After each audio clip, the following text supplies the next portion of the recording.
Sometimes the people who love us most are the ones who laugh the hardest when we inherit something worthless. Daniel Reeves felt that sting when his own family mocked the rusted jet his estranged father left him in a forgotten field. Everyone called it scrap metal. His siblings wanted him to sell it for parts. His wife quietly worried he was chasing another failed dream. But when Daniel started taking apart that old aircraft, he found hidden compartments and strange markings carved into the metal. Deep inside, the tale was a sealed vault with documents about his father's secret past, papers that revealed a Cold War mission and a missing fortune worth $200 million. What Daniel didn't know was that dangerous people had been hunting for that money for decades. But did his father really hide clues to find it, or was this just another cruel joke from beyond the grave? Before we jump back in, tell us where you're tuning in from. And if this story touches you, make sure you're subscribed, because tomorrow I've saved something extra special for you. The morning of Robert Reeves's funeral, Daniel stood in his cramped kitchen, staring at a memorial service program that barely filled half a page. 3 paragraphs. 47 years of life reduced to basic facts, survived by 3 children, preceded in death by his wife Margaret, services at Whitmore Funeral Home. No mention of hobbies, achievements, or the kind of man he'd been. The sparse details felt like a final insult to a relationship that had never found its footing. Daniel Reeves had inherited his father's hands, thick fingers, permanent grease stains, calluses that told stories of honest work. At 42, he'd spent 2 decades as a mechanic in Millbrook, Indiana, a town where everyone knew your business and most folks had given up on dreams bigger than their mortgage payments. His garage sat on the edge of town, a converted barn where he coaxed life back into aging pickup trucks and family sedans that had seen better decades. The irony wasn't lost on him that he fixed things for a living, yet had never been able to repair the distance between himself and his father. "You're going to be late," Sarah called from the hallway, her voice carrying that particular tone wives develop when they're managing both sympathy and exasperation. She appeared in the doorway, straightening his tie with practiced efficiency. 20 years of marriage had taught her to read his silences, and this morning's quiet was heavier than most. Sarah Elizabeth Porter had married Daniel Reeves when they were both 22, and foolish enough to believe love could overcome practical concerns like money and stability. She'd kept her accounting job at the county clerk's office when their first child arrived, then their second, because Daniel's dreams of expanding the garage never quite matched their monthly expenses. At 41, she carried herself with the dignified weariness of a woman who'd learned to be both optimist and realist, often in the same conversation. "The kids ready?" Daniel asked, though he could hear Tommy and Lisa arguing upstairs about whether 16-year-old Tommy had to attend his grandfather's funeral when he'd only met the man a handful of times. "They're ready enough," Sarah replied, which meant she'd negotiated a temporary ceasefire. "Daniel, about this inheritance thing, we don't even know what it is yet." "That's what worries me." She smoothed his collar one more time. "Your father wasn't exactly forthcoming about his affairs when he was alive. I can't imagine death made him more generous." The drive to Whitmore Funeral Home took 12 minutes, past the grain elevator and the defunct Woolworths, through the heart of a town that had watched its children leave for bigger cities and better opportunities. Daniel's siblings had both made that journey. Rebecca to Chicago, where she sold insurance and wore suits that cost more than Daniel's monthly groceries, and Michael to Indianapolis, where he managed a chain of auto parts stores and spoke in corporate buzzwords that made family dinners feel like business meetings. They stood together in the receiving line, an awkward trio who shared DNA and little else. Rebecca checked her phone intermittently, fielding calls she deemed too important to ignore for their father's funeral. Michael made small talk with the handful of attendees, his easy smile masking whatever complicated feelings he harbored about their father's passing. The service itself lasted 37 minutes. Pastor Williams, who'd never met Robert Reeves, delivered generic comfort about eternal rest and reunion with loved ones. Daniel noticed how few people filled the chapel, maybe 20 souls, mostly neighbors who attended funerals out of small-town obligation rather than genuine grief. After the burial, they gathered at Brennan's family restaurant for what Rebecca called settling the estate, though Daniel suspected there wasn't much estate to settle. Their father had lived in a modest ranch house on the outskirts of town, drove a 15-year-old Buick, and worked construction until his arthritis forced early retirement. Attorney Harold Fitzgerald had been handling legal matters in Millbrook for 40 years, and his appearance suggested he'd been wearing the same brown suit for most of them. He spread papers across the restaurant table with the solemnity of a man who delivered both windfalls and disappointments to 3 generations of local families. "Your father's will is straightforward," Fitzgerald began, his voice carrying the measured cadence of legal precision. "The house and its contents go to Rebecca, as the eldest. The savings account, about $8,000, is split between Michael and Daniel. There are a few personal items designated for specific recipients." Daniel half listened as Fitzgerald detailed the division of furniture, tools, and keepsakes. He'd expected nothing significant. His father had been a man of simple means and simpler expressions of affection. The surprise came at the end of the reading. "Daniel, your father left you what he called the aircraft and associated property located at Millbrook Municipal Airfield."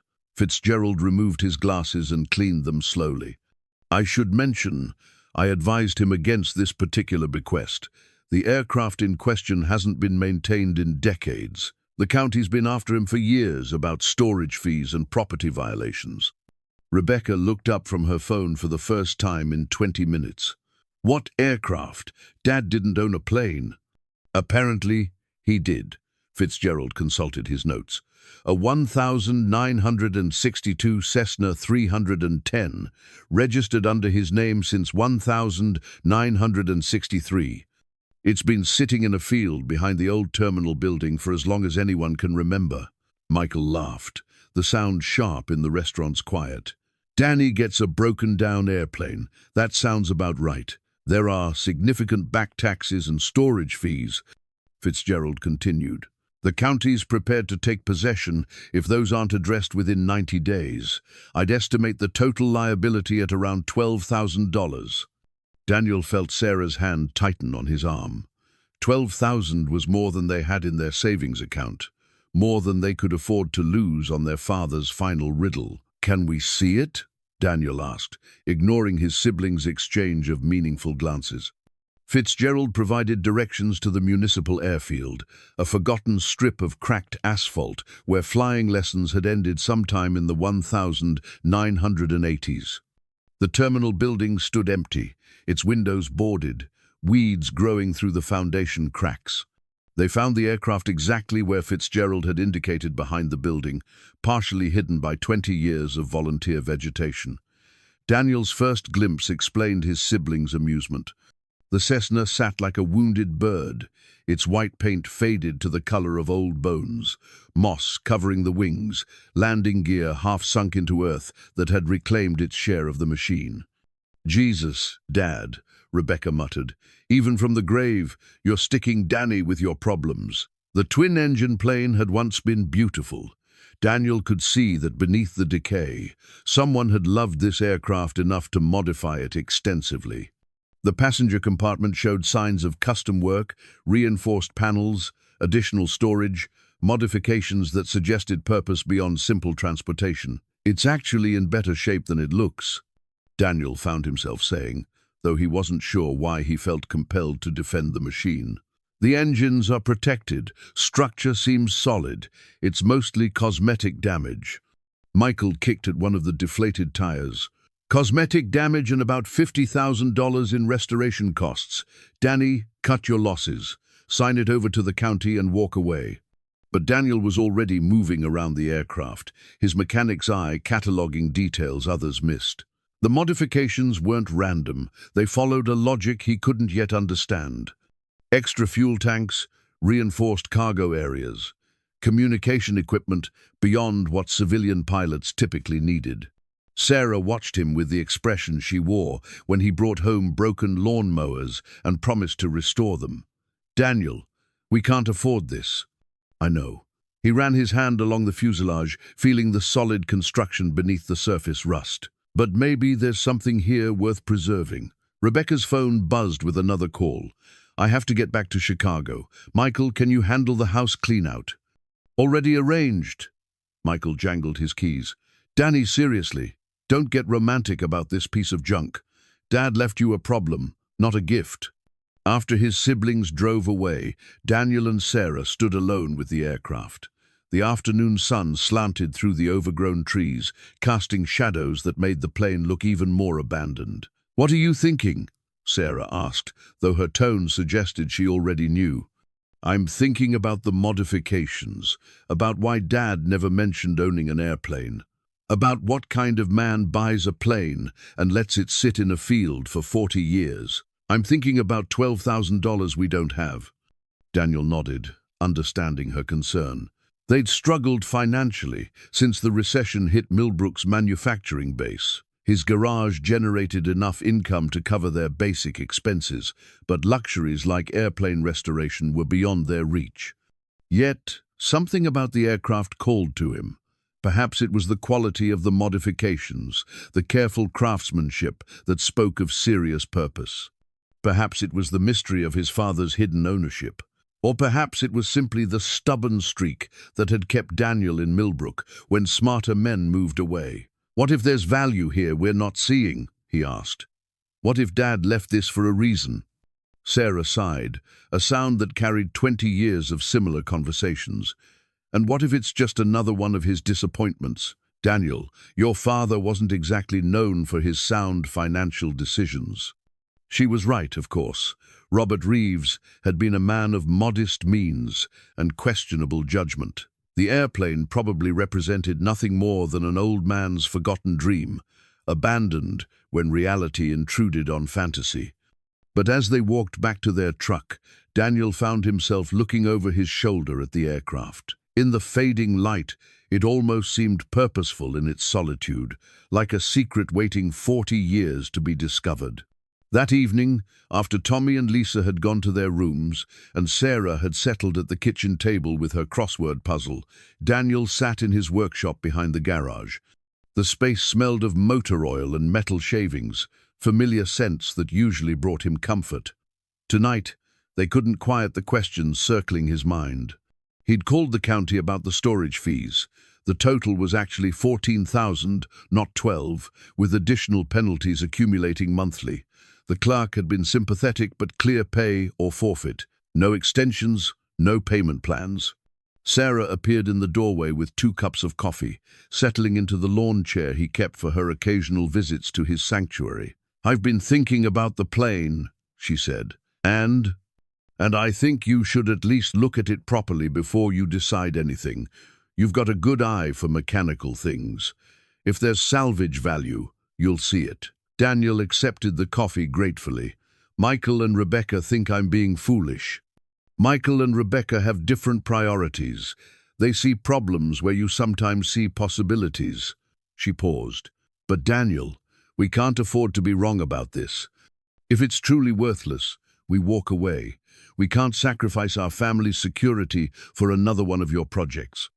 Her words carried the weight of previous conversations about his tendency to see potential in forgotten things.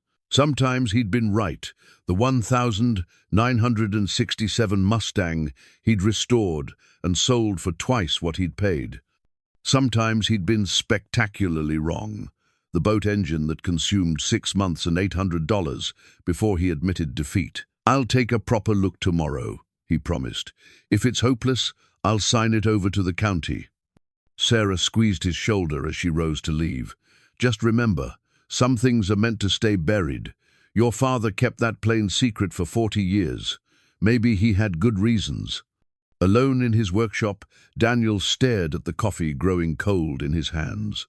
His father had been a mystery in life, distant, uncommunicative, present, but somehow absent from Daniel's childhood memories. The airplane felt like another riddle, another gap in understanding between father and son. But unlike their relationship, this mystery might actually yield answers. Outside, the Indiana night settled over Millbrook with the quiet that comes to small towns after business hours. Somewhere on the edge of town, past the defunct terminal building, a forgotten aircraft waited in its field of weeds and shadows. Tomorrow, Daniel would begin learning what secrets his father had left behind. Daniel arrived at the airfield before sunrise, driving through morning mist that clung to the abandoned runway like memories refusing to fade. He'd brought his toolkit, a thermos of coffee, and the stubborn determination that had sustained him through 20 years of coaxing life. From mechanical corpses, the Cessna looked even more forlorn in the early light.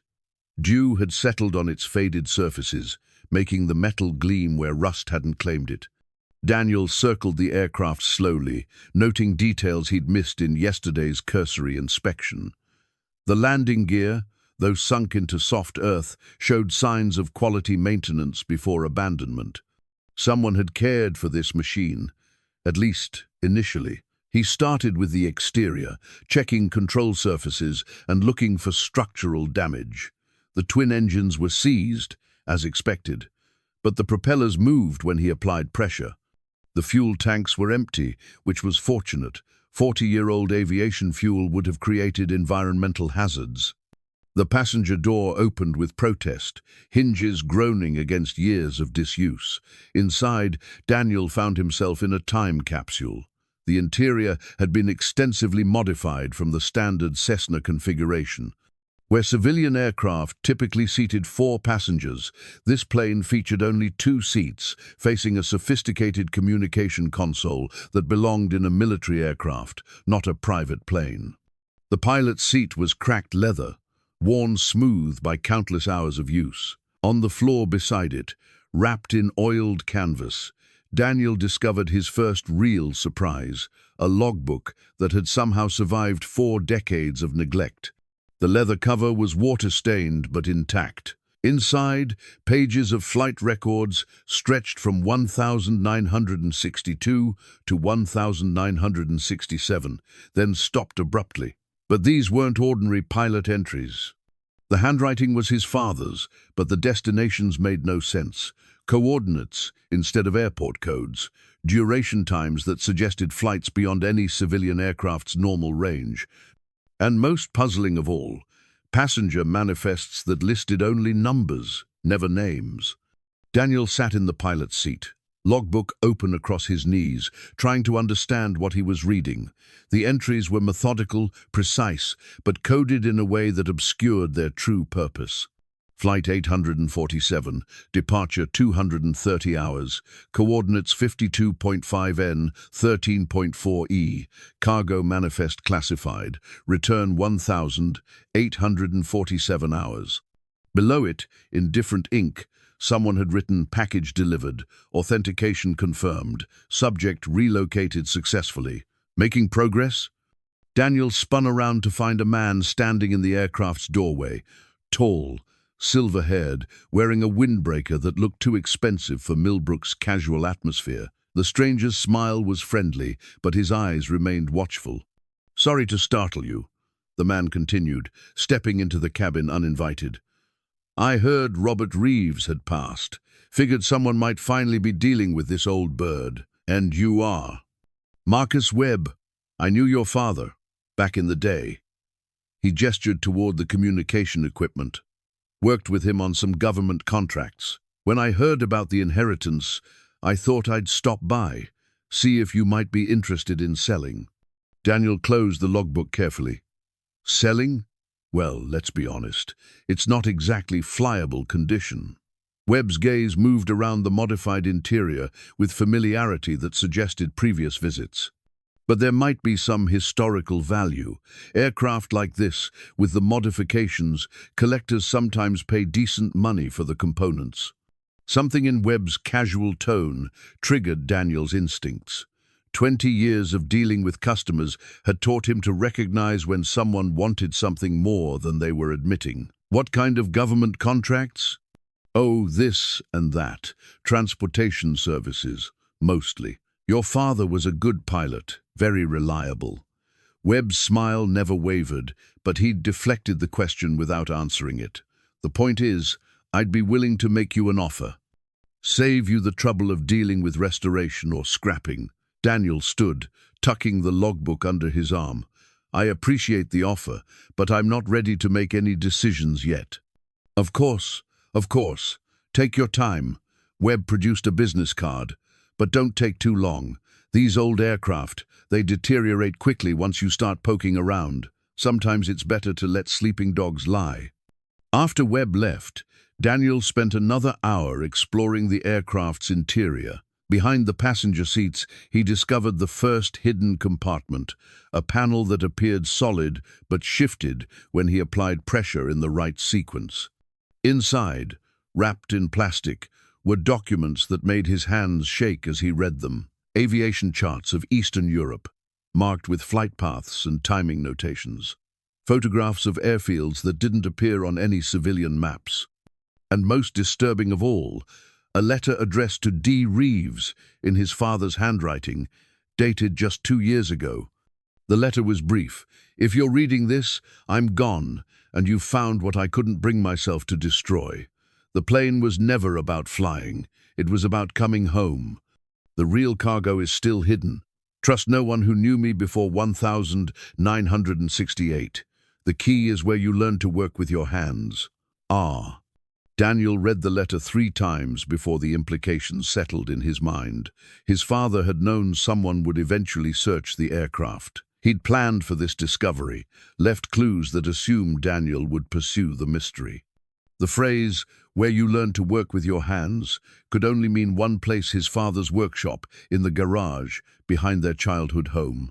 The same workspace where Robert had taught Daniel basic mechanical skills during the few periods when their relationship had approached normalcy. But the workshop had been cleaned out when Robert moved to his smaller house 10 years ago. Daniel remembered helping load tools into his father's truck, wondered what might have been left behind, deliberately hidden. His phone buzzed with a text from Sarah. "How's it going? Remember, we have dinner with my parents tonight." Daniel typed back, "Found some interesting things. Will explain later." He spent the rest of the morning documenting everything he'd discovered, photographing pages from the logbook, mapping the locations of hidden compartments.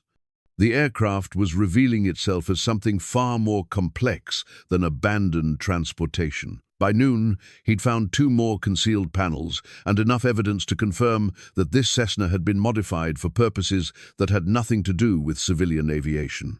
The communication equipment alone was worth thousands of dollars, assuming it still functioned. But more importantly, every discovery reinforced his growing certainty that Robert Reeves had been far more than the simple construction worker his family had known. The drive back to town took him past the old family house, now occupied by a young couple with small children. Daniel slowed as he passed the detached garage, noting that the new owners had converted it into a playroom. The workshop, where he'd learned to hold a wrench, where his father had shown rare patience in teaching practical skills, was now filled with toys and bicycles. Sarah was waiting when he arrived home, her expression mixing curiosity with concern. "You look like you've seen a ghost." "Maybe I have." Daniel spread the photographs across their kitchen table. "Sarah, I think Dad was involved in something big." She studied the images of flight logs and mysterious documents. "What kind of something?" "I don't know yet. But that man who showed up today, Webb, he knew more than he was telling. And these flight logs, they're not normal civilian records." Sarah picked up one of the photographs, squinting at the handwritten coordinates. "Daniel, this is starting to feel dangerous. Maybe you should take Webb's offer and walk away." "I can't. Not yet." He showed her the letter from Robert. "He left this for me. He knew I'd find it, knew I'd have questions. Or maybe he knew you'd be stubborn enough to keep digging when smarter people would quit."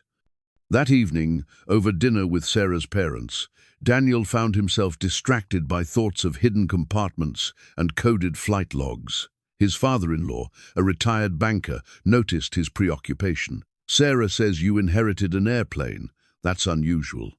"More unusual than you might think," Daniel replied, earning a warning look from Sarah. Later, after they'd returned home and the kids were asleep, Sarah confronted him about his growing obsession. "Daniel, I need you to promise me something. If this gets dangerous, if these secrets your father kept turn out to be the kind that hurt people, you'll walk away." He wanted to promise, wanted to reassure her that he wouldn't risk their family's safety for his father's mysteries. But standing in their modest kitchen, holding documents that proved Robert Reeves had lived a double life, Daniel couldn't make that commitment. "I'll be careful," he said instead. Sarah's expression suggested she understood the difference between his promise and the one she'd requested. But she nodded anyway, because 20 years of marriage had taught her to recognize when her husband had committed himself to a path she couldn't redirect. That night, Daniel lay awake, staring at the ceiling, his mind turning over the day's discoveries. Somewhere in the darkness outside Millbrook, a modified aircraft waited with more secrets hidden in its modified frame. Tomorrow, he would continue searching. He would follow his father's cryptic clues toward whatever truth Robert Reeves had died protecting. The key is where you learn to work with your hands. Daniel closed his eyes and tried to remember every detail of his father's old workshop, every tool and workbench, every corner where a careful man might hide something he couldn't bear to destroy. The Millbrook Public Library occupied a Carnegie building that had seen better decades, its oak tables scarred by generations of students and its card catalogue replaced by a single computer terminal that wheezed when it connected to the internet. Daniel had never been much of a researcher, but the flight logs had given him specific dates to investigate. He started with newspaper archives, searching for any mention of his father between 1962 and 1967. The local paper yielded nothing. Robert Reeves might as well have been invisible during those years. But when Daniel expanded his search to regional papers, he found scattered references that made no sense. A 1964 article about a private aircraft making an emergency landing at Fort Wayne mentioned a pilot named R. Reeves. A 1965 piece about unusual air traffic patterns over Lake Michigan included a quote from an unnamed aviation expert who sounded remarkably like his father's careful way of speaking. The librarian, Mrs. Henderson, had known Daniel since childhood. She watched his research with growing curiosity. "Finding what you need, dear.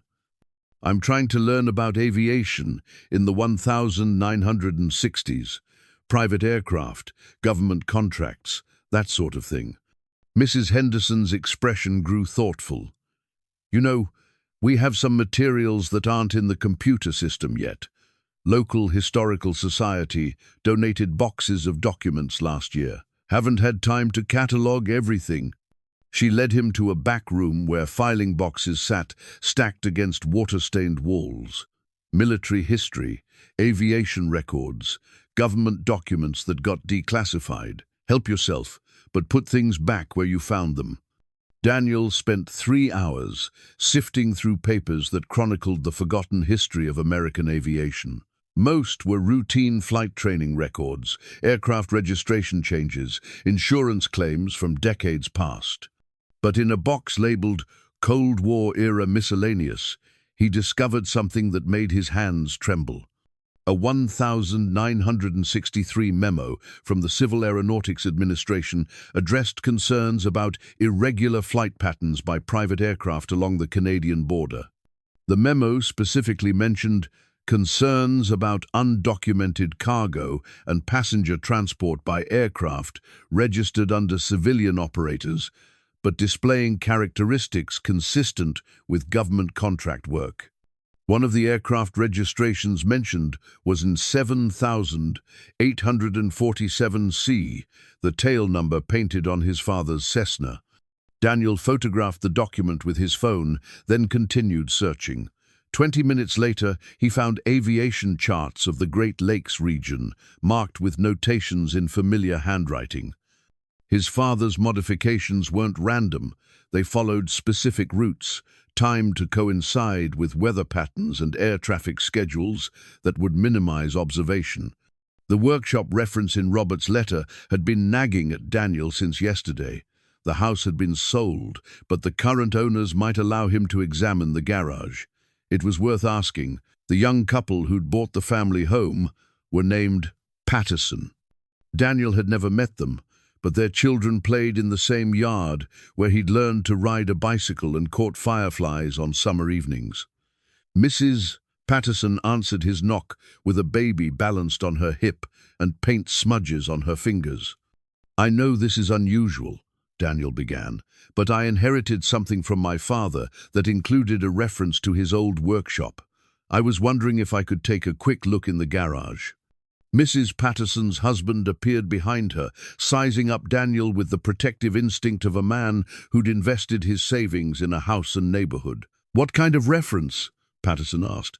Daniel chose his words carefully. "My father left some tools and equipment scattered around different places. He mentioned the workshop where he taught me mechanical work. I thought he might have left something there when you bought the house." The explanation wasn't entirely untrue, and the Pattersons seemed to accept it. They led him through the backyard, he remembered, past the oak tree where his childhood tire swing had once hung.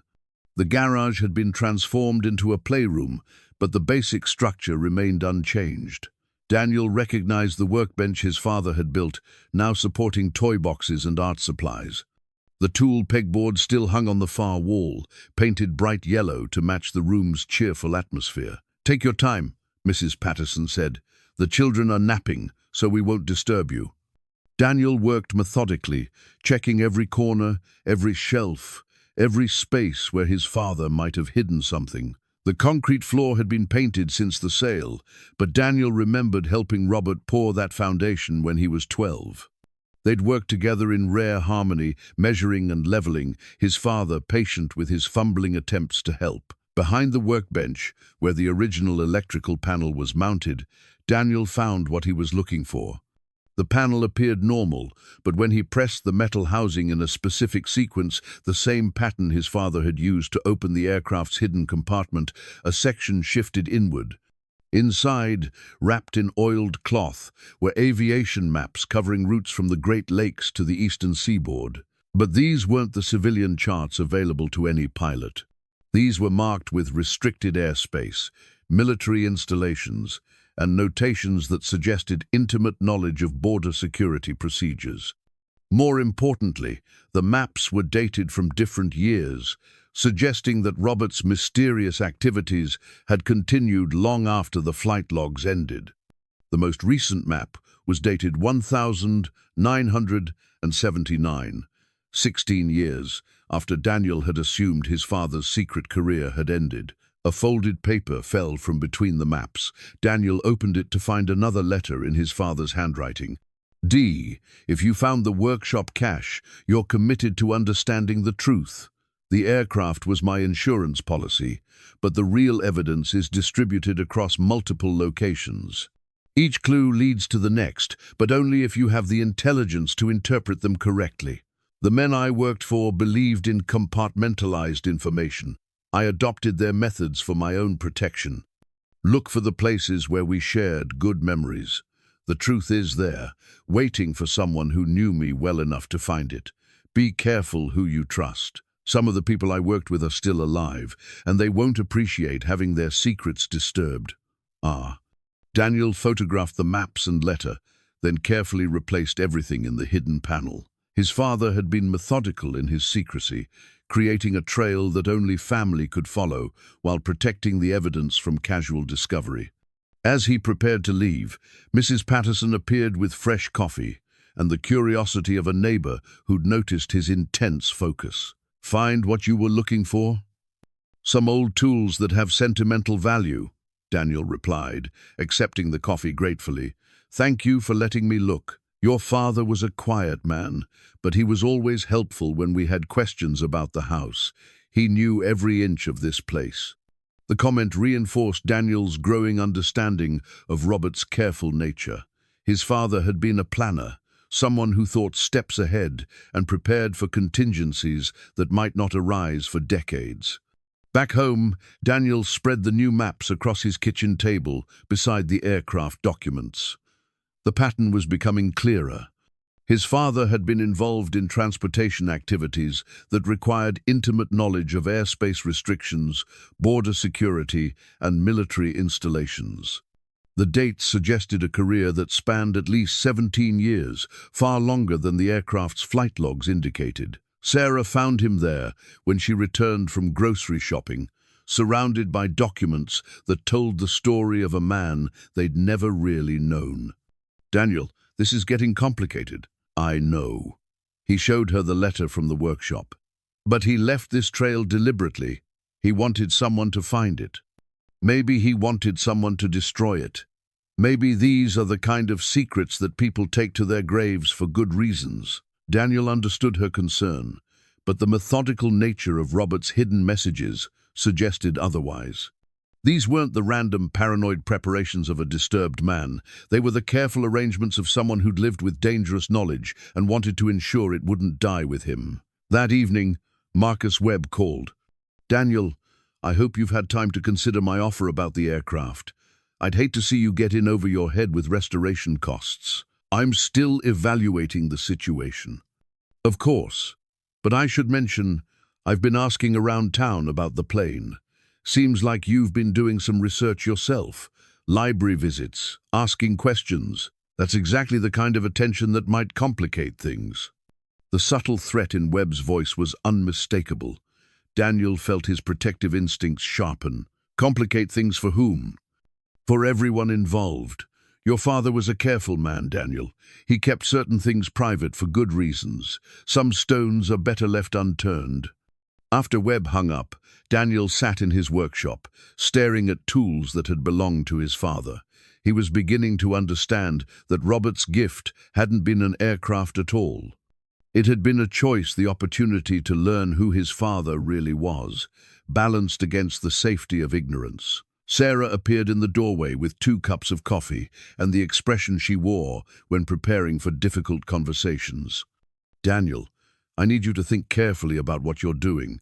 These aren't just family secrets anymore. That man Webb, he's threatening us. Not directly." "Close enough." She settled into her chair. "I've been thinking about your father's letter, about places where you shared good memories. Where else would he have hidden things?" Daniel had been considering the same question. His relationship with Robert had been distant, but there had been moments of connection. The fishing trips to Miller's Pond when Daniel was young. The afternoon they'd spent rebuilding the engine in Daniel's first car. The handful of times Robert had shown him how to repair things properly, with patience and precision. "Miller's Pond," Daniel said. "We used to fish there when I was a kid. He had a favorite spot near the old bridge." "Is it still accessible?" "Should be. It's part of the county park now." Sarah nodded slowly. "Then I think you need to look there. But Daniel, this has to be the last one. Whatever you find at the pond, that's where this ends. I won't have our family put at risk for secrets that died with your father." Daniel wanted to argue, to explain that understanding Robert's hidden life felt like a final chance to bridge the gap that had always existed between them. But looking at his wife's concerned face, he realized she was offering him a compromise, one last search, one final attempt to solve his father's riddle. "Agreed," he said. "Miller's Pond, and then we decide whether to keep going or walk away." Outside their small house, the Indiana night settled over Millbrook with its familiar quiet. Somewhere in the darkness, an abandoned aircraft waited with more secrets hidden in its modified frame. And somewhere else, if Daniel was reading his father's clues correctly, the next piece of the puzzle waited by the water, where a distant father and his son had once sat together in comfortable silence, fishing for trout and pretending that was enough. Miller's Pond at dawn looked exactly as Daniel remembered from childhood, a kidney-shaped body of water surrounded by cattails and old-growth trees, connected to Miller's Creek by a narrow channel that disappeared under the concrete bridge. He'd arrived early, before the park's joggers and dog walkers, wanting privacy for whatever he might discover. The old bridge was a simple concrete span, built sometime in the 1940s when the county had improved the access road. Daniel and his father had fished from its north side, where the water deepened and summer shade kept the trout comfortable. Standing there now, Daniel tried to recall every detail of those rare, peaceful mornings. Robert had been methodical even about fishing. He'd taught Daniel to tie knots properly, to read water currents, to remain patient when the fish weren't biting. More importantly, he'd talked during those fishing trips, actually talked about practical things like mechanical repair and the importance of precision in any craft worth doing well. "Look for the places where we shared good memories," his father's letter had said. This was the most obvious location, but finding something hidden here after 30 years seemed unlikely. The bridge was public property, visited by hundreds of people annually. Daniel walked the shoreline systematically, checking every tree that might conceal a cache, every rock formation large enough to hide something significant. After an hour, he'd found nothing but discarded fishing line and an old beer can someone had tossed into the cattails. But as he stood on the bridge, looking down at the water where he'd caught his first bass, Daniel remembered something specific. His father had always brought a tackle box that seemed unnecessarily large for their simple fishing expeditions. The box had contained the usual hooks and sinkers, but also items that hadn't made sense to a 10-year-old electronic devices, sealed containers, things that belonged in a laboratory rather than on a fishing trip. More significantly, Robert had sometimes walked away during their fishing sessions, taking that tackle box downstream to check the water temperature or look for better spots. These absences had lasted 15 or 20 minutes, long enough for a careful man to maintain hidden equipment or retrieve cached materials.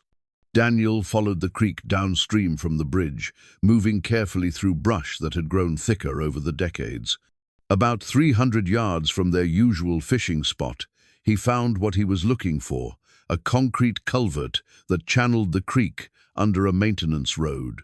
The structure was old, probably dating to the 1950s, and largely forgotten beneath layers of vegetation. Inside the culvert, protected from weather and casual observation, Daniel discovered a metal box secured with a combination lock. The box showed signs of regular maintenance despite its concealed location. Someone had been caring for it, keeping the lock mechanism clean and functional. The combination could be anything, but Daniel had learned to think like his father. He tried Robert's birthday, then his mother's, then his own. Nothing. Then he remembered his father's teaching about precision and consistency. Robert had used the same number sequence for multiple purposes: the hidden aircraft compartment, the workshop panel. The lock opened with a satisfying click. Inside, wrapped in waterproof material, Daniel found a collection of items that transformed his understanding of Robert's secret career. Radio frequencies written on index cards, each marked with specific dates and times. Photographs of men in civilian clothing who somehow projected military bearing. And most revealing of all, a small notebook filled with coded entries that matched the pattern from the aircraft's logbook. But the most significant discovery was a letter addressed to Elena Kozlov, dated just 3 months before Robert's death. The envelope was unsealed, as if Robert had been preparing to mail it but had reconsidered. Inside, Robert's familiar handwriting explained things Daniel had never imagined. "Elena, the symptoms are getting worse. Doctor says 6 months, maybe less. I need to know if the old agreements still hold. Daniel will find the evidence eventually. He's too stubborn to let mysteries go unsolved. If the remaining participants want to keep their secrets buried, they need to understand that my son will keep digging until he finds answers. He deserves to know who his father really was, but he also deserves to survive that knowledge. I've arranged things so the truth emerges gradually. By the time he finds this letter, he'll be committed to understanding, but he won't yet know enough to be in immediate danger. Contact him, explain what you can, help him understand the choices we made and why they still matter." Daniel read the letter twice, then checked the notebook more carefully. The coded entries weren't random, they followed a pattern based on radio frequencies and dates. His father had been maintaining communication with someone named Elena Kozlov. and the recent entries suggested that contact had continued until very shortly before Robert's death. A phone number was written on the letter's margin. Daniel stared at it for several minutes before deciding to call. The woman who answered spoke with a slight accent that suggested Eastern European origins. Her voice was cautious, professionally neutral. Elena Kozlov. Ms. Kozlov, this is Daniel Reeves.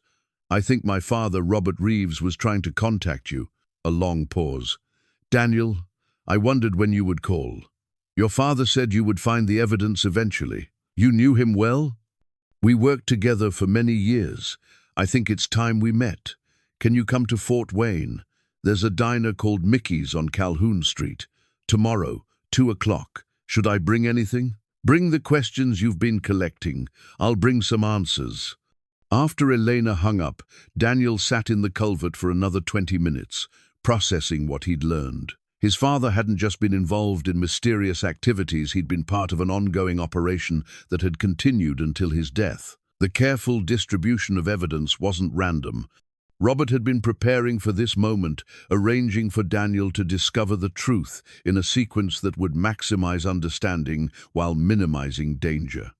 The drive back to Millbrook gave Daniel time to consider how much he should tell Sarah. The conversation with Elena Kozlov had elevated the situation beyond family secrets. These were professional arrangements, maintained by people who understood operational security. He found Sarah in their kitchen, grading papers from her part-time bookkeeping job. She looked up when he entered, reading his expression with the precision of 20 years of marriage. You found something?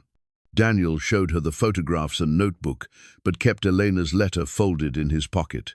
There's someone I need to meet tomorrow, someone who worked with Dad. Daniel, this is exactly what I was afraid of.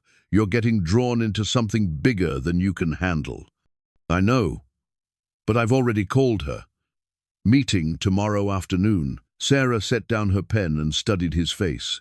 Her, Elena Kozlov. She knew Dad was sick, knew he'd arranged for me to find the evidence. She's been expecting my call. And you trust her? Daniel considered the question carefully. I don't know her well enough to trust or distrust her, but she knew things about Dad that no one else seems to know. If I want answers, she might be my only source. That evening, Marcus Webb called again. His tone had shifted from friendly persuasion to barely concealed irritation. Daniel, I'm hearing you've been asking questions around town, making phone calls. That's the kind of activity that attracts unwanted attention. What kind of attention? The kind that makes simple problems complicated. Look, I'll double my previous offer. Cash, tomorrow, no questions asked. Take the money and walk away from whatever you think you've found. And if I don't, then you might discover that some family legacies are more burden than blessing. After Webb hung up, Daniel realized he was now dealing with at least 3 different interested parties. Elena Kozlov, who'd worked with his father, Marcus Webb, who wanted the secrets buried, and whatever other people might be watching his investigation with concerns he couldn't yet understand. Sarah found him in his workshop later that evening, staring at tools without really seeing them. Second thoughts about tomorrow's meeting. No, but I'm starting to understand why Dad kept these secrets. The more I learn, the more complicated it becomes. Daniel, I need you to promise me something. If this Elena person tells you things that put our family at risk, you'll walk away. I don't care what secrets your father kept or why he kept them. Our children's safety comes first. Daniel wanted to promise, but the methodical nature of Robert's preparations suggested that walking away might not be possible. His father had created a trail that led from one discovery to the next, each revelation making it harder to retreat. Whether Robert had intended to protect Daniel or trap him remained unclear. I'll be careful, he said, which wasn't the promise Sarah wanted, but was the only commitment he could make honestly. That night, Daniel lay awake, thinking about the radio frequencies and coded notebook entries. His father had been part of something organized, something that required regular communication and careful operational security. The question wasn't whether Robert had been involved in government work, the evidence made that clear. The question was whether that work had ended with the Cold War, or whether Daniel was about to discover that some operations never really end. In the morning, he would drive to Fort Wayne and meet a woman who'd known his father better than his own family had. She would tell him things that would either explain Robert's lifetime of secrets or complicate them beyond Daniel's ability to understand. Either way, by tomorrow evening, Daniel would know more about his father's hidden life than he'd learned in 42 years of being Robert's son. Whether that knowledge would bring peace or danger remained to be seen. Mickey's Diner occupied a converted railroad car on Calhoun Street, the kind of establishment that served coffee in heavy white mugs and attracted customers who valued substance over atmosphere. Daniel arrived 15 minutes early, choosing a booth with clear sightlines to both entrances, a precaution that would have amused him a week ago, but now seemed prudent. Elena Kozlov entered precisely at 2 o'clock. She was smaller than her voice had suggested, perhaps 70 years old, with silver hair pulled back in a practical style and intelligent eyes that surveyed the diner with professional assessment before settling on Daniel. She wore a simple grey coat and carried herself with the controlled posture of someone accustomed to being the most dangerous person in any room. "You look like your father," she said, sliding into the booth across from him. Same stubborn expression he wore when he decided something needed fixing. "Ms. Kozlov, Elena, we're going to discuss family matters after a fashion." She ordered coffee from the waitress, then studied Daniel with unsettling directness. "Your father said you were intelligent but impractical. He worried that you'd inherited his sense of responsibility without developing his caution. He talked about me frequently, especially in recent years. Robert felt guilty about the distance between you, but he believed it was necessary protection." Elena's coffee arrived, and she wrapped her hands around the mug as if drawing warmth from it. "Tell me what you've found so far." Daniel described his discoveries methodically, the aircraft's hidden compartments, the coded flight logs, the maps in his father's workshop, the radio frequencies and notebook from Miller's Pond. Elena listened without interruption, her expression revealing neither surprise nor concern. "You've been thorough," she said when he finished. "Robert predicted you would be.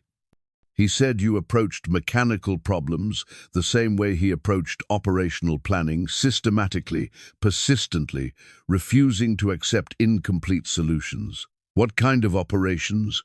Elena was quiet for a long moment, studying Daniel as if evaluating his capacity for dangerous truths. "Your father was a CIA asset from 1962 until 1979. Not an employee. He maintained his civilian identity and construction job, but a contracted pilot who provided transportation services for sensitive operations. The aircraft you inherited was his primary operational tool." The confirmation hit Daniel like cold water, despite his growing suspicions. "What kind of transportation?" During the Cold War, intelligence services needed ways to move people and materials without official acknowledgement. Private aircraft, properly modified and operated by reliable pilots, provided that capability.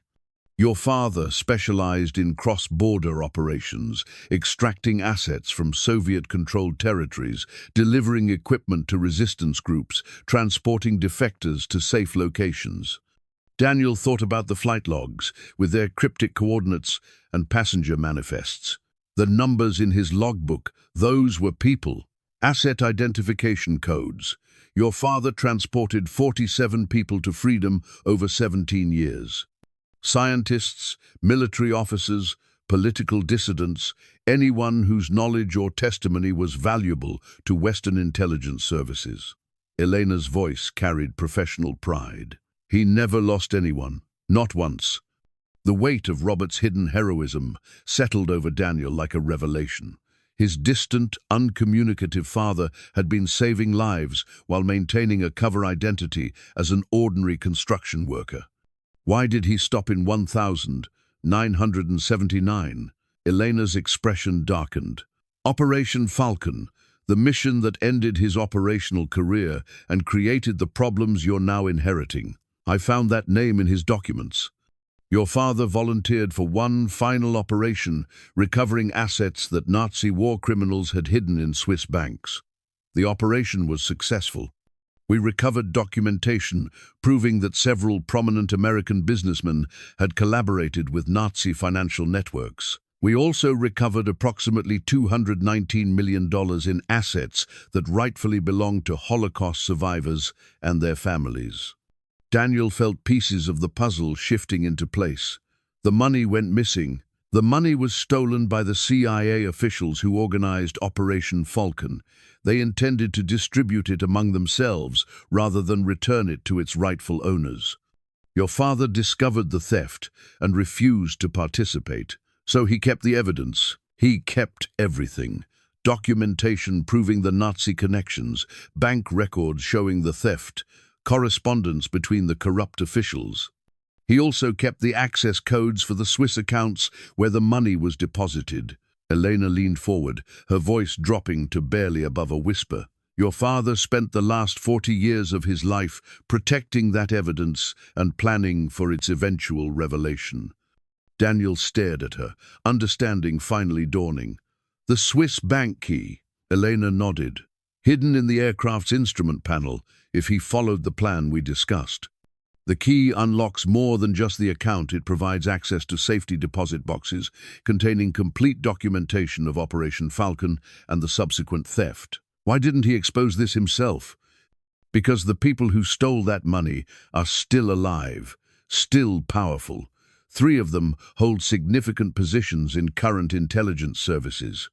They've spent decades ensuring that Operation Falcon remains classified and that anyone with knowledge of their theft stays silent. Daniel thought about Marcus Webb's increasingly threatening phone calls.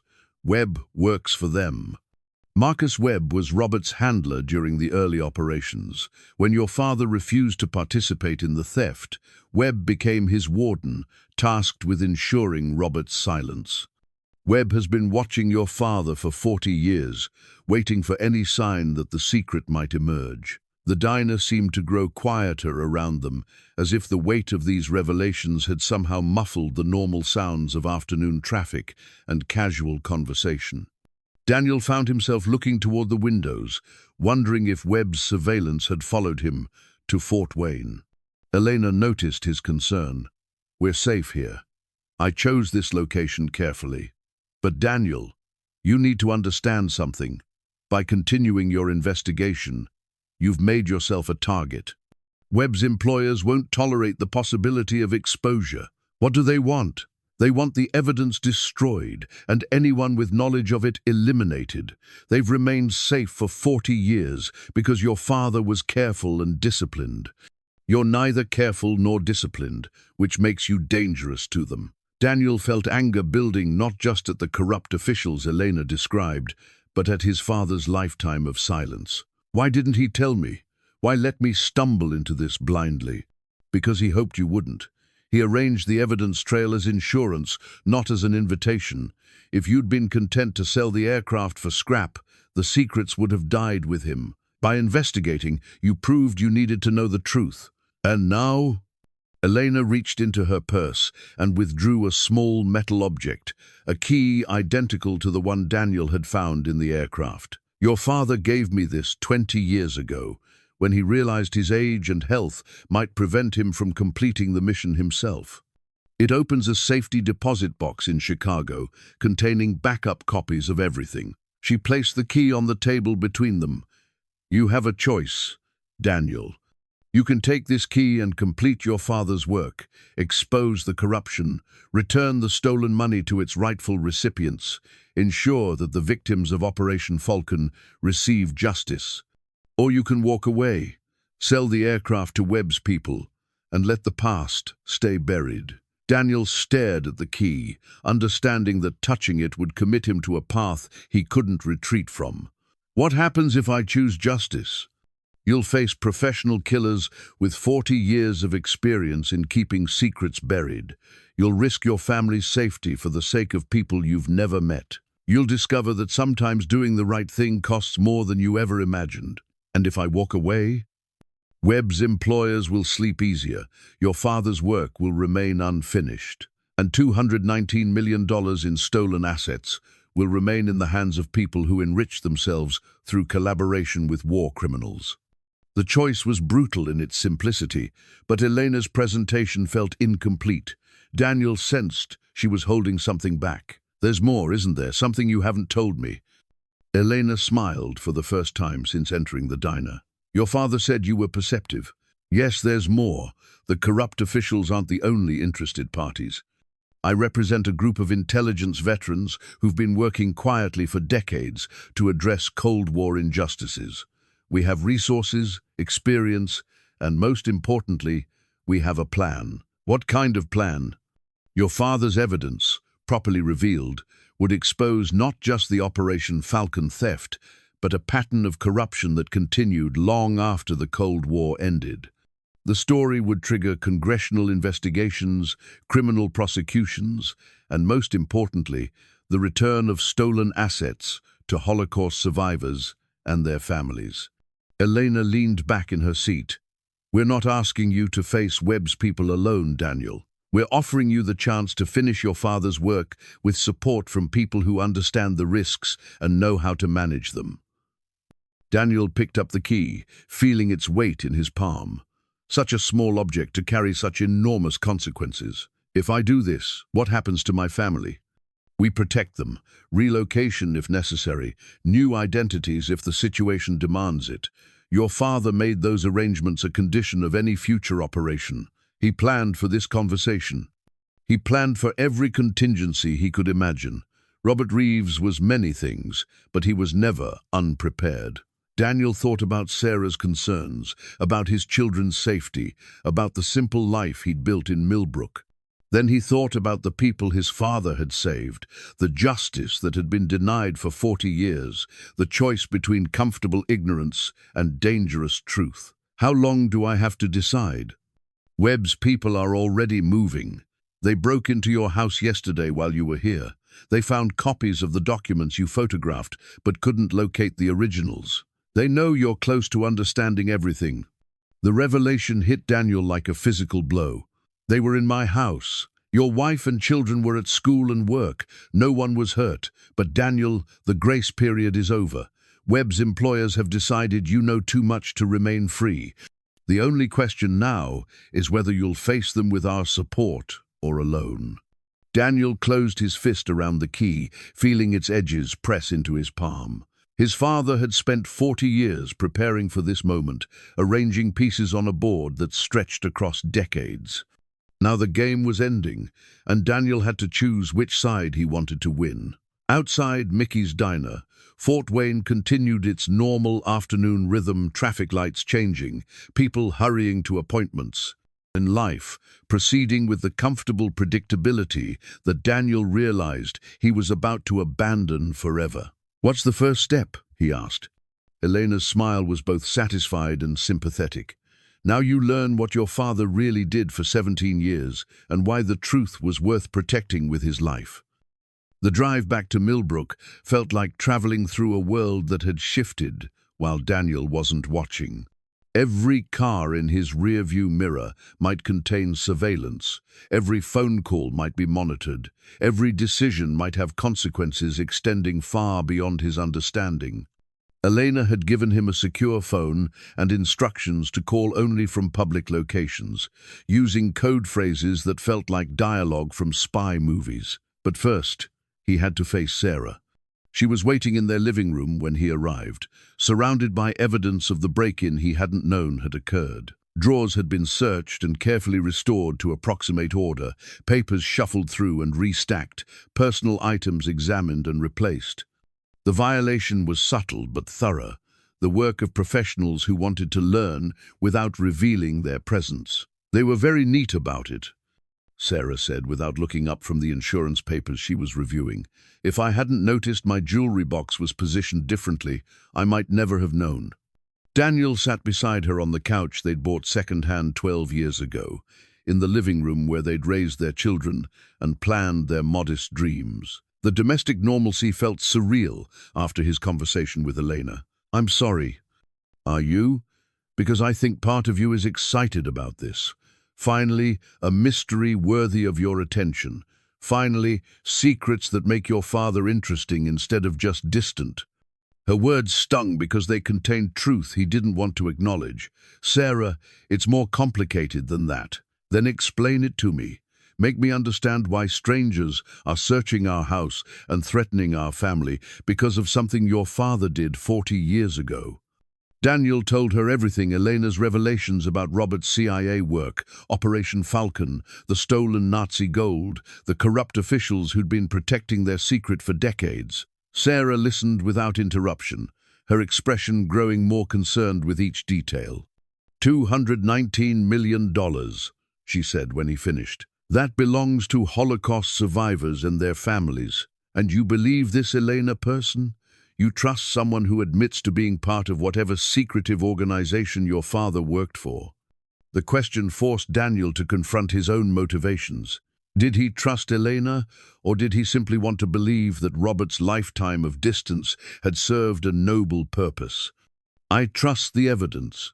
The documents, the aircraft modifications, the systematic way Dad arranged for me to find everything. This isn't random paranoia, it's careful planning by someone who knew dangerous people were watching him." Sarah stood and walked to the window, overlooking their small backyard. "Daniel, even if everything Elena told you is true, what makes you think you can succeed where your father spent 40 years being careful?" "Because I'm not alone. Elena's organization has resources, experience. They've been working on this for decades. And they need you because I have legal access to Dad's evidence. Because his arrangements require family participation. Because—" Daniel paused, realizing the truth as he spoke it. "Because they've been waiting for him to die so they could finally act." Sarah turned from the window, her expression mixing anger with resignation. "So your father's death wasn't the end of his secret career. It was the beginning of yours." Before Daniel could respond, the secure phone Elena had given him buzzed with a text message. "Package delivered to Miller's Pond. Retrieve within 2 hours. Come alone. Daniel showed the message to Sarah. "She's left something at the pond." "Don't go." "Sarah, don't go, Daniel. Call her back and tell her you've changed your mind. Tell her you choose your family over secrets you can't understand." Daniel wanted to promise he'd stay home, wanted to choose the safety of ignorance over the danger of knowledge. But the systematic nature of Robert's preparations suggested that retreat might not be possible.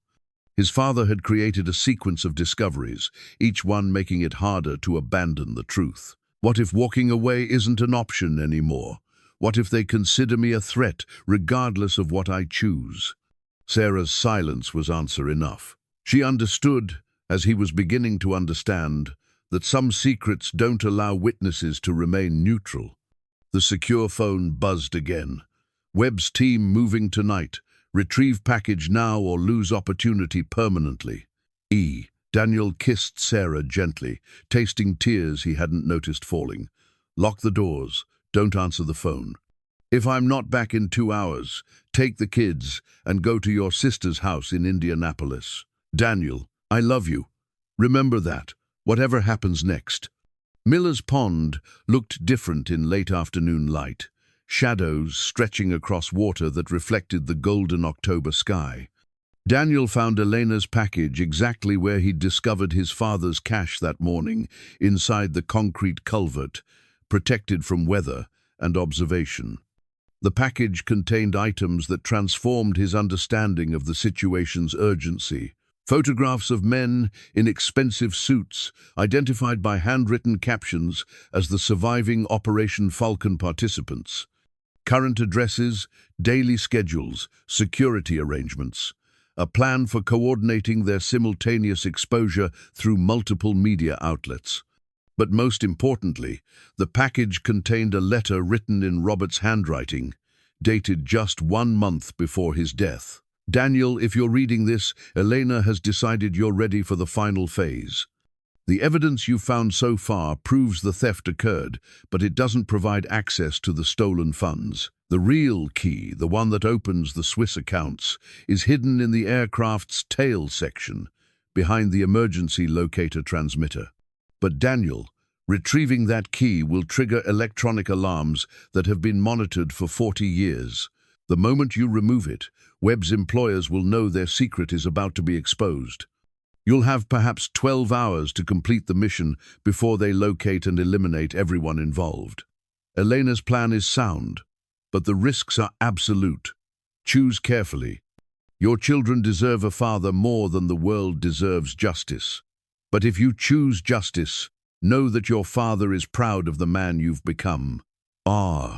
Daniel read the letter twice, then noticed a second document, a complete operational plan detailing how to access the Swiss accounts, retrieve the documentation, and coordinate media exposure across multiple countries simultaneously.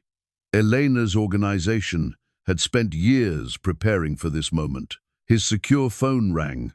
Elena's voice was tense with urgency. "Daniel, Webb's team is mobilizing. We have intelligence indicating they'll move against you and your family within hours. The window for controlled action is closing. What happens if I get the key?" "We execute the plan immediately. Full exposure, complete documentation release, coordinated arrests of the corrupt officials. But Daniel, once you remove that key, there's no retreat. We either succeed completely or we all disappear." Daniel thought about Sarah's tears, about his children's trust, about the simple life he was about to sacrifice for the sake of people he'd never meet. "How long do I have to decide?" "You don't. Webb's vehicles are 15 minutes from your location. If you're going to act, it has to be now." Daniel could hear engines in the distance, growing closer. His father's final gift wasn't just the key to stolen Nazi gold. It was the choice between safety and justice, between family and duty, between the comfortable ignorance he'd lived with for 42 years and the dangerous truth Robert had died protecting. In the fading October light, beside the water where his father had taught him patience and precision, Daniel Reeves made the choice that would determine whether Robert's 40-year mission would end in success or tragedy. He started running toward the abandoned airfield, Elena's operational plan clutched in his hand, the sound of approaching vehicles growing louder behind him. Daniel reached the airfield as the first black SUV turned onto the access road. The abandoned terminal building provided temporary cover, but Webb's team would search systematically, and the aircraft offered no real concealment. He had minutes at most to locate the key his father had described. The Cessna's tail section required partial disassembly to access the emergency locator transmitter. Daniel worked with the desperate efficiency of a man who understood that precision mattered more than speed. His mechanical training served him well. He'd dismantled similar systems dozens of times during his career as a mechanic. Behind the transmitter unit, exactly where Robert had promised, Daniel found a small metal cylinder wrapped in waterproof material. Inside, nestled in protective foam, was an electronic device that looked more like a sophisticated calculator than a traditional key. Numbers scrolled across its small display account codes, access protocols, authentication sequences that would unlock 40 years of hidden evidence. The moment he removed the cylinder, Daniel heard an electronic tone emanating from somewhere else in the aircraft. His father's warning had been accurate. Removing the key had triggered monitoring systems that Webb's employers had maintained for 4 decades. "Daniel Reeves." Webb's voice carried clearly across the airfield. "Step away from the aircraft. This doesn't have to end badly." Daniel remained hidden in the aircraft's interior, trying to contact Elena on the secure phone. No answer. Either she was implementing the operational plan, or Webb's team had already eliminated her. "Your father was a stubborn man," Webb continued, his voice moving closer. "He spent 40 years protecting secrets that should have stayed buried. Don't make his mistake." Daniel activated the electronic key according to Elena's instructions. The device connected to satellite networks, transmitting authentication codes to Swiss banking systems. Somewhere in Geneva, safety deposit boxes were unlocking, releasing documentation that would expose decades of corruption. But as the transmission completed, Daniel discovered Elena's final deception. A message appeared on the device's screen. Transfer complete. Account balance 219, 847, 0. Transferred to D. Reeves' personal account, First National Bank of Geneva. Transaction irreversible. Daniel stared at the display in shock. Elena hadn't been planning to return the stolen money to Holocaust survivors. She'd been planning to steal it herself, using Daniel's legal access to his father's evidence as cover for the ultimate theft. His secure phone buzzed with a text message. "Thank you for your assistance. The funds will be distributed to appropriate recipients through our organization. Your family's safety is assured as long as you remain silent about tonight's events. E." The betrayal hit Daniel like a physical blow. Elena's organization wasn't composed of justice-seeking intelligence veterans. They were thieves who'd been waiting 40 years for access to Robert's evidence, using Daniel's emotional need to understand his father as leverage for their own enrichment. But as Daniel processed Elena's deception, he realized she'd made a crucial error. The electronic key contained more than just banking access codes. It held complete copies of all the documents Robert had collected. Elena's theft had also triggered the release of evidence that would expose not just Webb's corrupt officials, but Elena's organization as well. "Daniel, you have 10 seconds to exit that aircraft before we come in after you." Webb's patience was exhausting. Your father's heroic self-image was a delusion. Operation Falcon was never about justice, it was about money. Robert stole those funds and spent 40 years planning to enrich his family through their eventual recovery. Webb's revelation competed with Elena's betrayal for Daniel's attention. Everyone had been lying his father about his motivations, Elena about her organization's intentions, Webb about the nature of the original crime. Daniel activated the device's secondary function, following instructions Robert had included in his final letter. The key began broadcasting on multiple frequencies simultaneously, transmitting complete documentation to news organizations, law enforcement agencies, and government oversight committees across 3 countries.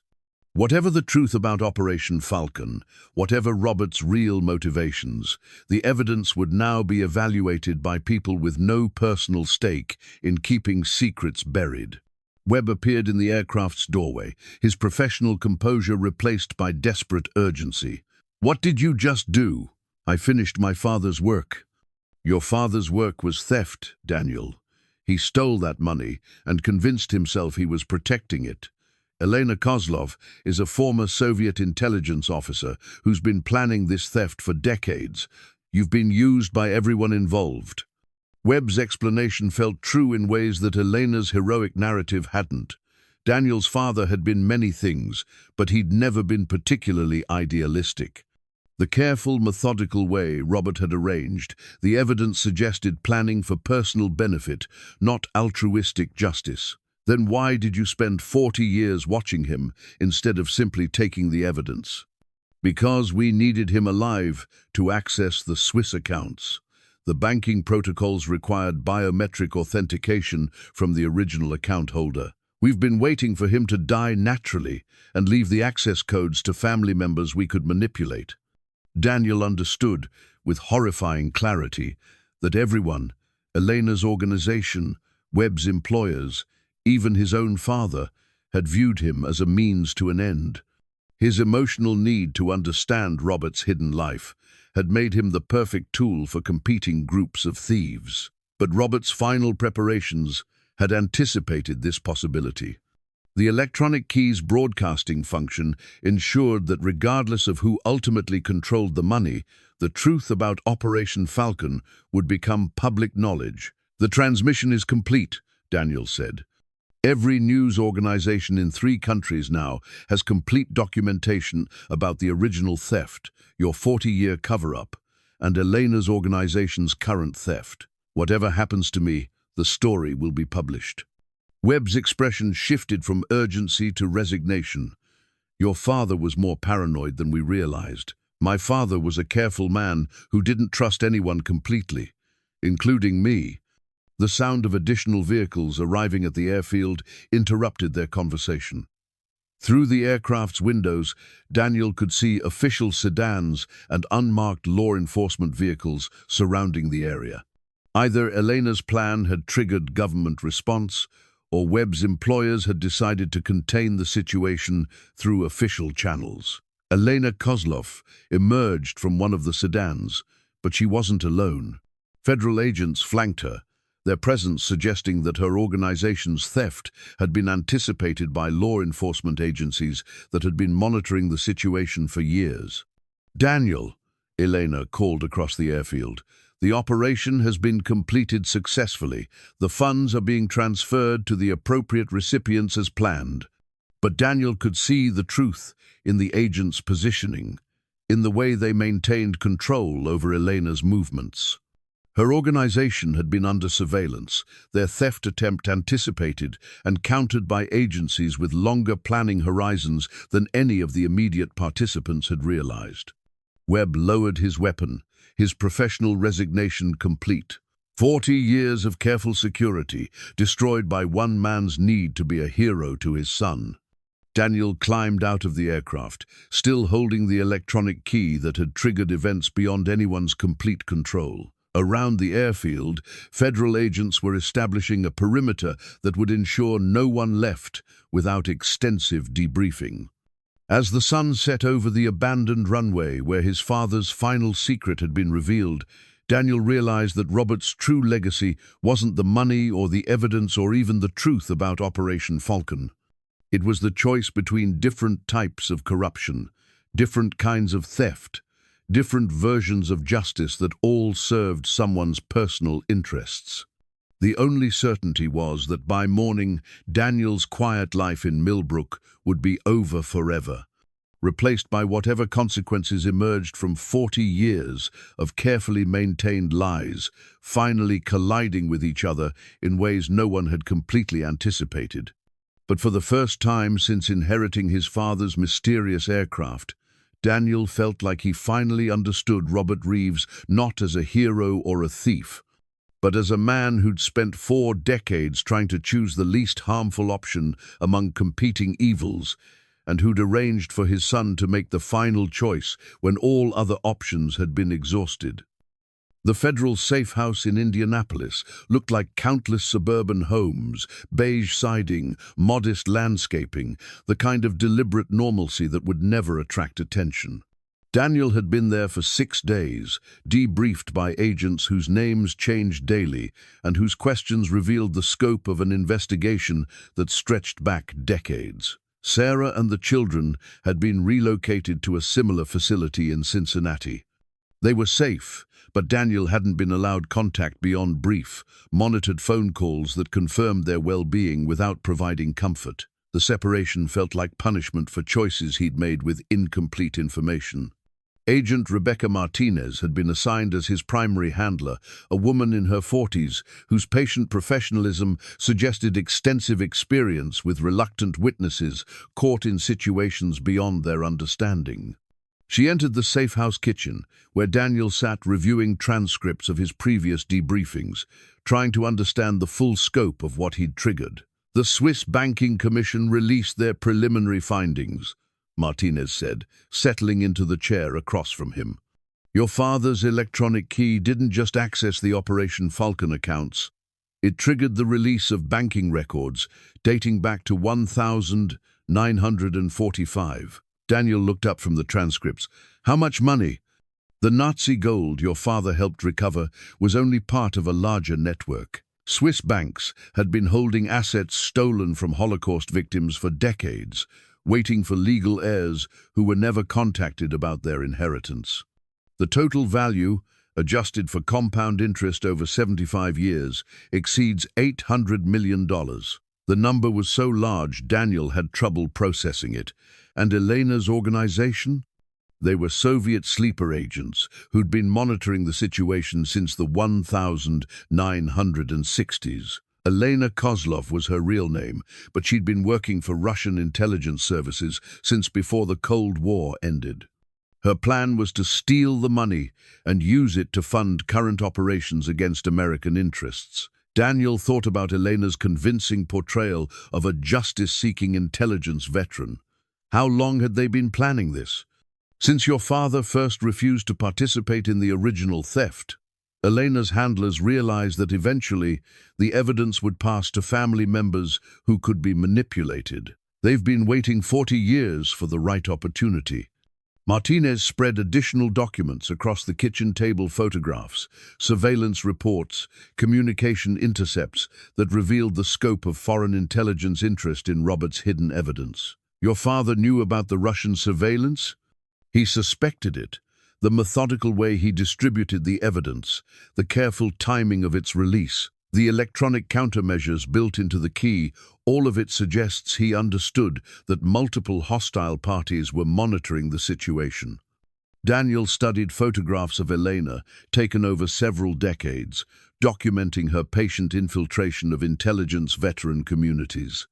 Her entire identity as a justice-seeking former CIA asset had been carefully constructed to gain access to Operation Falcon survivors. What happens now? Martinez's expression grew more serious. That depends on choices you haven't made yet.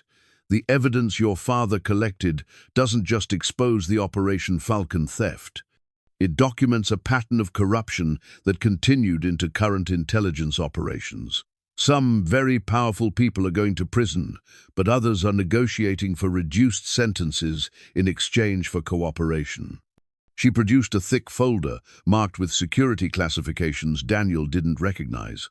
Marcus Webb has provided extensive testimony about the cover-up operations he coordinated over 4 decades.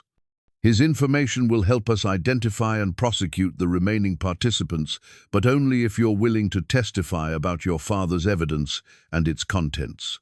Daniel opened the folder, finding detailed accounts of surveillance operations, witness intimidation, and evidence suppression that had continued for decades after the original theft.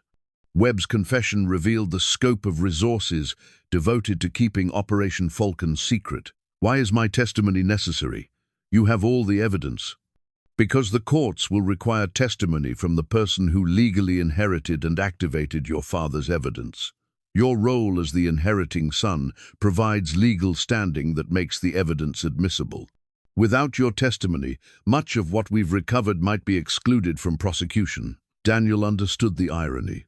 His father's careful legal arrangements hadn't just been about protecting the evidence, they'd been about ensuring that its eventual revelation would be legally sound, admissible in court, and powerful enough to support criminal prosecutions. And if I refuse to testify, the prosecutions proceed with whatever evidence remains admissible, but the chances of successful convictions drop significantly. The corrupt officials your father spent 40 years opposing would likely escape justice. Martinez leaned back in her chair, studying Daniel with the assessment of someone who'd seen witnesses make similar choices. But Daniel, testifying means your family's anonymity ends permanently. The trials will be public, your identity will be revealed, and you'll spend the rest of your life as the son of a Cold War hero who exposed government corruption. Some people will consider you a patriot, others will consider you a traitor. Daniel thought about his children, about the normal childhood he'd wanted to provide them, about the simple life in Millbrook that had been destroyed by his decision to investigate his father's secrets. How long would the trials last? 2 years, minimum. Multiple jurisdictions, numerous defendants, extensive evidence review. Your family would remain in protective custody throughout the process. And afterward? Witness protection, if you choose it. New identities, relocation assistance, ongoing security monitoring. Or you can return to normal life with enhanced security measures and the knowledge that some very dangerous people have reasons to resent your testimony. Daniel stood and walked to the kitchen window, overlooking the safe house's carefully maintained backyard. 6 days ago, he'd been a small-town mechanic whose biggest concern was paying storage fees for a rusted aircraft. Now he was being asked to sacrifice his family's anonymity for the sake of prosecuting crimes he'd never known existed. "Can I see the complete evidence files? Everything my father collected, everything Webb has provided, everything Elena's organization was trying to steal." Martinez nodded. "The complete files are classified, but given your role in the case, you have clearance to review everything. Fair warning, it's extensive. Your father documented 40 years of corruption with obsessive thoroughness." That afternoon, Daniel began reading through the complete Operation Falcon files. What he discovered was more complex than anyone had suggested. Robert hadn't just been a CIA asset who'd refused to participate in theft.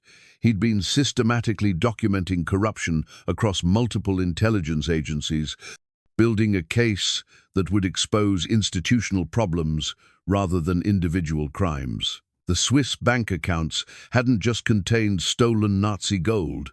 They'd held evidence of ongoing money laundering operations that continued into the present day. Robert's evidence would expose not just historical crimes, but current criminal enterprises operated by intelligence officials who'd used their government positions for personal enrichment. Most importantly, Daniel discovered that his father's arrangements hadn't been motivated primarily by justice or greed. Robert had been dying of cancer, as Elena had mentioned, but he'd also been aware that his evidence was the only leverage protecting Daniel's family from retaliation by people who'd spent decades suppressing the truth. A letter Daniel hadn't seen before, hidden in the deepest layers of the classified files, explained Robert's real motivations. "Daniel, if you're reading this, the evidence has been fully revealed, and you're being asked to make choices about prosecution and testimony. The people involved in Operation Falcon aren't just thieves, they're part of ongoing criminal enterprises that will continue harming innocents as long as they remain unexposed. But son, your family's safety matters more than abstract justice. If testifying puts Sarah and the children at risk, walk away. The world has survived 40 years without this truth being revealed. It can survive longer if necessary. You don't owe the world your family's security. Choose them, always. Dad." For the first time in his adult life, Daniel read words from his father that expressed unconditional love and protection.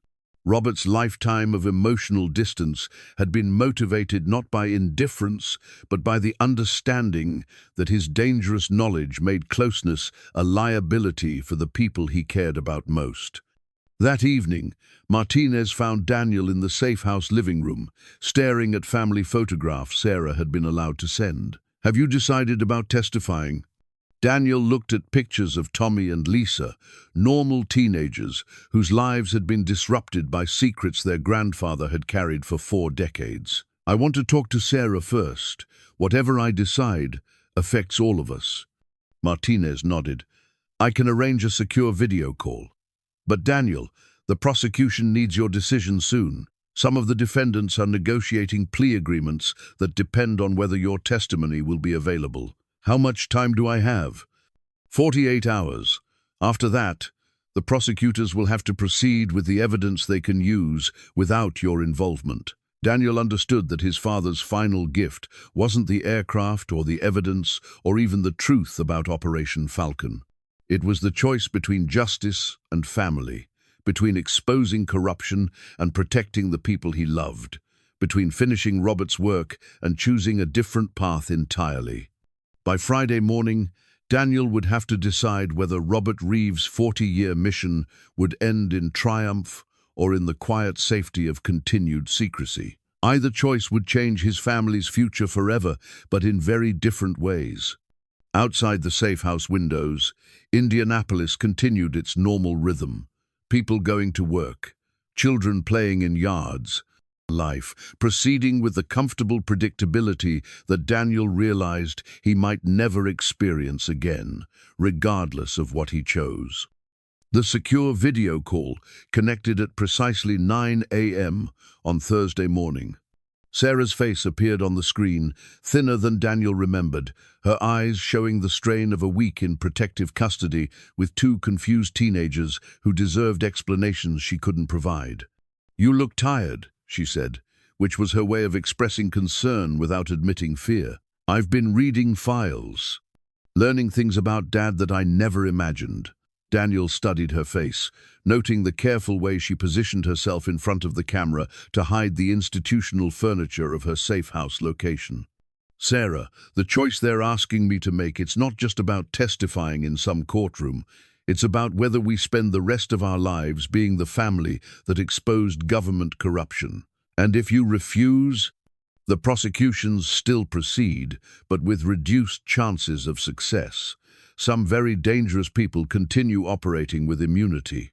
The money your father protected stays in limbo, and the Holocaust survivors who should inherit it continue being denied justice." Sarah was quiet for a long moment, processing implications that extended far beyond their personal situation. "Daniel, can you live with that choice? Can you walk away knowing you had the power to stop ongoing crimes but chose family safety instead?"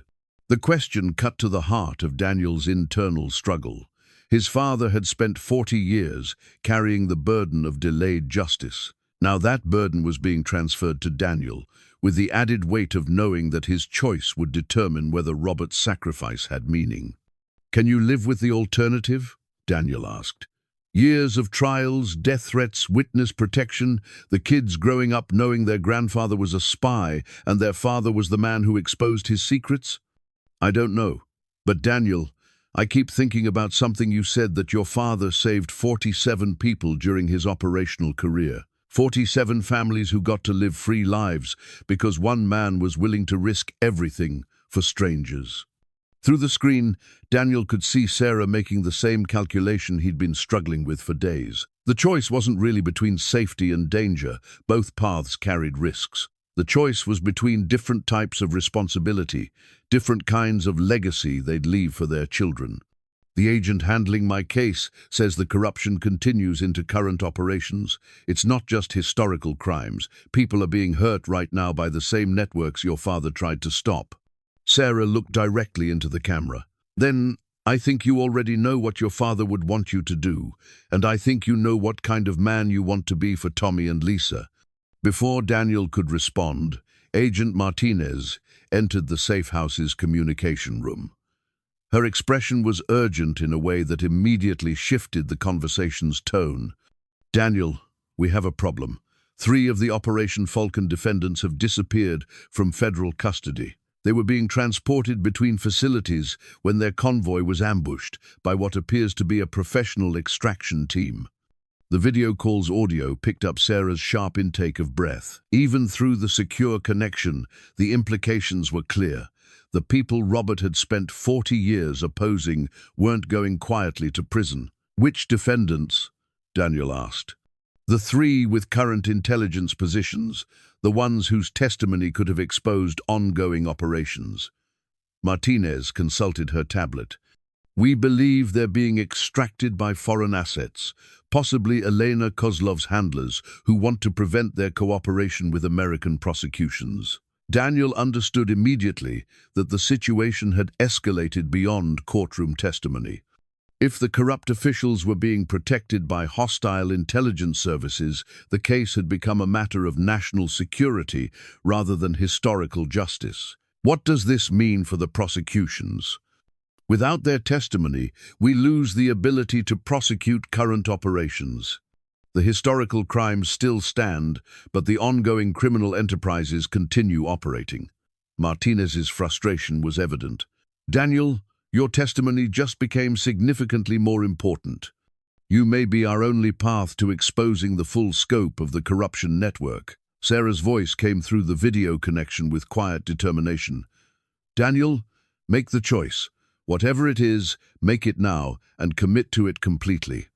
Daniel looked at his wife's face on the screen, thinking about the conversations they'd had in their kitchen in Millbrook when their biggest concerns were mortgage payments and their children's college prospects. That life was already gone, destroyed the moment he'd chosen to investigate his father's secrets rather than selling the aircraft to Marcus Webb. "I'll testify," he said. "Complete cooperation, full disclosure, whatever the prosecutors need." Martinez nodded with professional satisfaction, but Sarah's expression on the screen showed both pride and resignation. She understood, as Daniel was beginning to understand, that they'd just committed their family to a path that would define the rest of their lives. "There's something else," Martinez continued. "The escaped defendants have significant resources and motivation to prevent your testimony. We're moving you to a more secure facility immediately, and your family will be relocated as well." "Where?" "That information is classified until the transfer is complete. But Daniel, you should know once we begin the formal prosecution process, there's no retreating. These people have demonstrated they're willing to kill to protect their secrets." The video call ended with Sarah's promise that she'd explain the situation to Tommy and Lisa as best she could. Daniel was left alone with Martinez, and the understanding that his decision had transformed him from reluctant witness to active target. 2 hours later, he was in an armored vehicle, driving toward a federal facility whose location he wasn't told. Through bulletproof windows, he watched Indiana's familiar landscape scroll past, knowing he might never see it again, as a free man living a normal life. His secure phone buzzed with a text message from an unknown number. "Your father protected his family by keeping secrets. You're endangering yours by revealing them. Reconsider while you still have the opportunity. A friend." Martinez read the message over his shoulder. "They're getting desperate. The fact that they're making direct threats suggests their extraction operation didn't go as planned. Meaning we may have more leverage than they want us to know. Daniel, in about 6 hours, you're going to be the most important witness in a case that affects national security interests in multiple countries. People who've spent decades building criminal empires are watching their world collapse because one mechanic in Indiana decided to investigate his father's secrets." Daniel thought about Robert's letter, encouraging him to choose family over abstract justice. His father had understood the weight of the choice, but had arranged things so Daniel would have all the information needed to make it freely. "Agent Martinez, if I do this, if I testify and expose everything, what happens to the money? The 800 million in Holocaust assets?" "It gets distributed to survivors and their families, as originally intended. The Swiss Banking Commission has already begun identifying legitimate heirs. Your father's evidence provides the legal foundation for the largest restitution of stolen assets in history." Daniel realized that Robert's real legacy wasn't the secrets he'd kept, but the justice he'd made possible through their eventual revelation. 47 people saved during his operational career, plus potentially thousands of families who would finally receive inheritance that had been stolen from their ancestors. As the armored vehicle continued toward whatever secure facility would house him during the final phase of his father's mission, Daniel felt something he hadn't experienced since childhood: genuine pride in being Robert Reeves's son. The federal courthouse in Chicago stood like a fortress against the October sky, its neoclassical columns and granite facade suggesting permanence and authority that Daniel found both reassuring and intimidating. He'd been in protective custody for 3 weeks, preparing testimony that would expose 40 years of corruption, but nothing had prepared him for the moment when he would face the surviving defendants across a crowded courtroom. Agent Martinez escorted him through security procedures that suggested the government was taking no chances with his safety. Metal detectors, armed marshals, electronic countermeasures, designed to prevent recording or communication with unauthorized parties. The courthouse had been transformed into a secure facility for proceedings that would determine whether decades of institutional corruption would face justice or disappear behind classified restrictions. "Remember," Martinez said as they approached the courtroom, "you're not responsible for the crimes you're exposing. You're only responsible for telling the truth about what you discovered." The prosecutors will handle the legal implications. Daniel nodded, but the weight of responsibility felt heavier than her reassurance suggested. His testimony would either validate his father's 40-year sacrifice or reduce it to a footnote in a case that would be forgotten as soon as the news cycle moved on. The courtroom was packed beyond capacity. Reporters filled the gallery, federal prosecutors occupied tables laden with documents, and defense attorneys clustered around their remaining clients with the desperate energy of people fighting for their professional lives. But Daniel's attention focused immediately on the defendants themselves, three men in expensive suits, whose faces he recognized from his father's surveillance photographs. Marcus Webb sat at the defense table, his professional composure intact despite the circumstances. When he noticed Daniel's entrance, Webb nodded slightly, an acknowledgement that carried no malice or regret. He looked like a man who'd played a long game, skillfully and lost to circumstances beyond his control. Judge Catherine Morrison called the court to order with authority that suggested extensive experience managing high-profile cases. She'd been selected for this trial because of her background in national security law and her reputation for fair but strict courtroom management. "Mr. Reeves," she said as Daniel was sworn in, "you understand that your testimony today concerns matters of national security and international law. Answer only the questions asked, and if you're uncertain about anything, say so rather than speculating."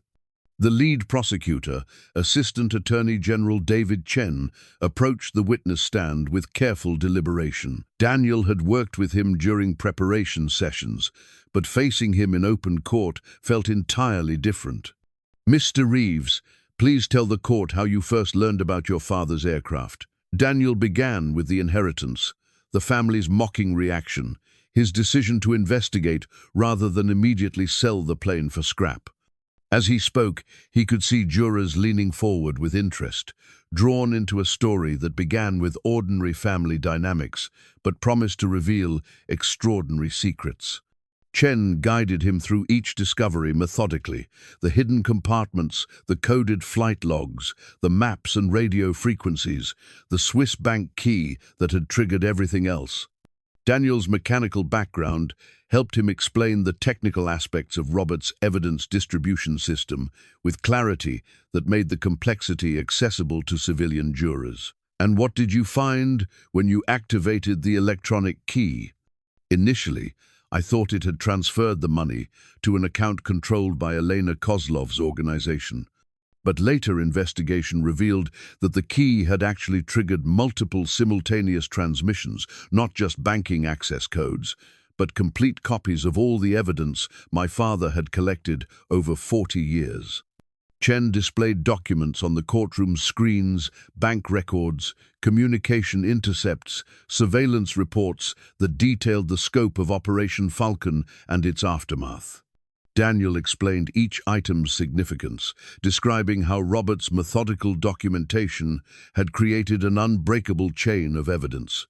The cross-examination came from Webb's attorney, a silver-haired woman whose questions suggested intimate familiarity with intelligence operations and their legal complications. "Mr. Reeves, isn't it true that you were manipulated by Elena Kozlov's organization, that you provided them with access to classified materials without understanding their true intentions?" "Yes, that's true." "And isn't it also true that your actions triggered the theft of nearly $220 million in assets that had been under appropriate government oversight?" Daniel considered the question carefully. "The money was stolen in 1963.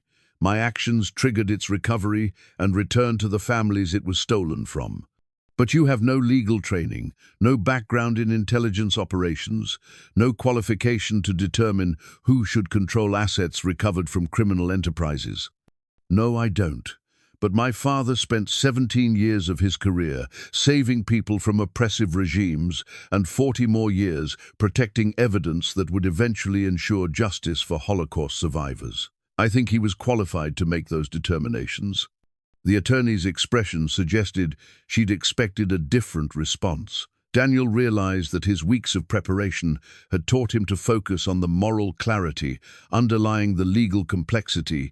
His father had been trying to do the right thing, even when the right thing required decades of patience and sacrifice. Chen's redirect examination allowed Daniel to explain Robert's final letters, the careful way he'd arranged for the evidence to emerge only through family participation, the built-in safeguards that ensured multiple intelligence agencies would receive complete documentation simultaneously. Your father could have destroyed this evidence at any time during 40 years. Why do you think he preserved it? Daniel looked across the courtroom at Marcus Webb, thinking about the conversation they'd had in the abandoned aircraft when this all began. Because he understood that some secrets are too dangerous to keep and too important to reveal carelessly. He spent 40 years looking for the right way to ensure justice without destroying innocent lives. I think he finally found it. Judge Morrison recessed the court for lunch, but Daniel remained in the witness chair for a few minutes, processing the morning's testimony. Through the courthouse windows, he could see Chicago's skyline stretching toward Lake Michigan, a view that reminded him of the maps his father had marked with flight paths and timing notations. Agent Martinez approached with a secure phone. Daniel, there's been a development. The 3 escaped defendants have been located and recaptured. More importantly, they've decided to cooperate fully with the prosecution in exchange for reduced sentences. Daniel understood immediately that his testimony had served its purpose. The defendants had realized that fighting the evidence was futile, and their best option was negotiating for leniency through cooperation. What does that mean for the rest of the trial? It means your father's mission is complete. The corruption network will be fully exposed, the stolen assets will be returned to their rightful owners, and the ongoing criminal operations will be dismantled. Martinez smiled. It also means your family can begin planning for life after witness protection. As Daniel prepared to complete his testimony, he realized that Robert Reeves's greatest achievement wasn't the people he'd saved during his operational career or the evidence he'd preserved for 40 years.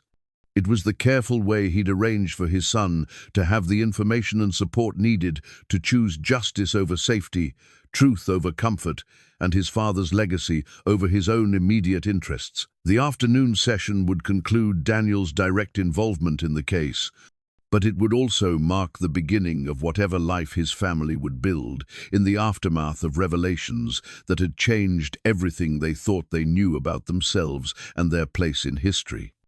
2 years later, Daniel Reeves stood beside a bronze memorial plaque mounted on a granite pedestal at the Millbrook Municipal Airfield. The inscription read, "Dedicated to Robert Reeves and the men and women who served in classified operations during the Cold War. Their courage in the shadows helped preserve freedom in the light."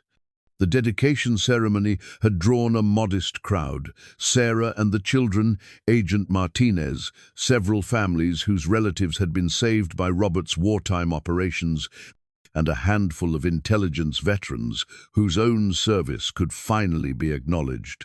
The rusted Cessna 310 had been restored and now sat permanently beside the memorial, its modifications preserved as historical evidence of covert aviation operations. "It's strange, seeing Dad's name in bronze," Daniel said to Sarah as the crowd dispersed. "He spent so many years being invisible. Maybe that's why this matters. Finally, people know who he really was." The trials had concluded 6 months earlier with comprehensive convictions. Marcus Webb and his associates had received reduced sentences in exchange for cooperation that exposed corruption networks extending far beyond Operation Falcon. Elena Kozlov and her handlers had been extradited to face charges in multiple countries. Most importantly for Daniel, the Swiss restitution process had distributed over $800 million to Holocaust survivors and their families, the largest such settlement in history. Tommy, now 18 and preparing for college, approached the memorial with the careful respect he'd developed for his grandfather's memory. The past 2 years had changed him from a typical teenager into a young man who understood that family legacies could carry both pride and responsibility. "Dad, the reporter from the Indianapolis Star wants to ask you some questions about the anniversary. You okay with that?" Daniel nodded. He'd grown comfortable with media attention, understanding that his father's story served a purpose beyond their personal situation. The Operation Falcon revelations had triggered congressional investigations, policy reforms, and enhanced oversight of intelligence operations. Robert's patient documentation had created changes that would prevent similar corruption for generations. Lisa, 16, and inheriting her mother's practical wisdom, was less impressed by media attention. "Can we go home now? I've got homework, and this whole hero worship thing gets old after a while." Sarah laughed, the sound carrying the relief of someone who'd survived 2 years of uncertainty and emerged with her family intact. "Your grandfather would probably agree with you. He never wanted to be famous." The reporter was professional and respectful, asking questions about Daniel's current life and how the revelations had affected the family. They'd returned to Millbrook after the trials, though Daniel now worked as a consultant on aircraft restoration projects rather than running his original garage. The community had embraced Robert's legacy with pride, transforming the abandoned airfield into a historical site that attracted visitors from across the country. "Any regrets about pursuing your father's secrets?" the reporter asked. Daniel considered the question carefully. "My father spent 40 years carrying burdens that should have been shared with institutions capable of addressing them properly. I don't regret helping him finally set those burdens down." After the reporter left, the family gathered for dinner at their restored house in Millbrook. The dining room walls now displayed framed photographs of Robert's operational career, pictures that had been classified for decades, but were now part of the public record. Images of him with the people he'd saved, standing beside aircraft in foreign locations, receiving commendations from agencies whose existence wasn't publicly acknowledged until after the trials. "I keep thinking about those 47 people Dad saved," Tommy said over dessert. "I looked up some of them online. Scientists, artists, writers who went on to make important contributions after he got them out of Eastern Europe. Their children and grandchildren have no idea some mechanic from Indiana made their lives possible." Sarah smiled at her son's developing sense of historical perspective. "That's probably how your grandfather preferred it. Results mattered more than recognition." Daniel walked outside after dinner, standing in the backyard, where he'd learned to work with his hands under Robert's patient instruction. The workshop had been rebuilt as a memorial space, displaying tools from his father's legitimate construction career alongside items related to his covert aviation work. Visitors often commented on the seamless integration of ordinary craftsmanship with extraordinary purpose. His secure phone, which he still carried despite the case's conclusion, buzzed with a text from Agent Martinez. "Thought you should know. 3 more families identified through Swiss bank records. Holocaust survivors' grandchildren who'll finally receive their inheritance. Your father's work keeps paying forward." Daniel typed back. He'd be satisfied with that. The response came immediately. "He'd be proud of you, Daniel. Not many people would have made the choices you made." As autumn evening settled over Millbrook, Daniel reflected on the transformation of his family's legacy. Robert Reeves was no longer the distant, uncommunicative father who died, leaving more questions than answers. He was now remembered as a man who'd spent his life serving others, even when that service required sacrificing personal relationships and normal family bonds. The memorial plaque at the airfield would outlast everyone who remembered Robert personally, but Daniel understood that the real monument to his father's life wasn't bronze or granite. It was the principle that some truths are worth protecting for decades, even when protection requires enormous personal cost. Sarah joined him in the backyard, carrying 2 cups of coffee and the comfortable silence of 23 years of marriage. "Second thoughts about any of it?" she asked. "No. I understand him now, maybe for the first time. Dad wasn't distant because he didn't care about us. He was distant because he cared so much that he was willing to sacrifice closeness for safety. And you? Any regrets about following his trail? Daniel looked toward the airfield where his father's aircraft sat under floodlights, preserved as historical testimony to covert heroism. I regret that it took so long to understand who he really was. But I'm grateful he arranged things so I eventually could. Above them, the Indiana sky stretched clear and dark, stars visible in ways they hadn't been during his childhood, when light pollution was less extensive. Daniel imagined his father flying through similar skies decades earlier, navigating by those same stars toward destinations he couldn't discuss with the family he was protecting through his silence. In the distance, the memorial's floodlights illuminated the bronze plaque that would tell future visitors about Robert Reeves and his contribution to freedom's preservation. But for Daniel, the real memorial was simpler and more personal, the understanding that love sometimes expresses itself through distance, protection sometimes requires secrecy, and heroes sometimes labor in shadows for decades before their work can be acknowledged. The Operation Falcon revelations had ended with justice served, corruption exposed, and stolen assets returned to their rightful owners.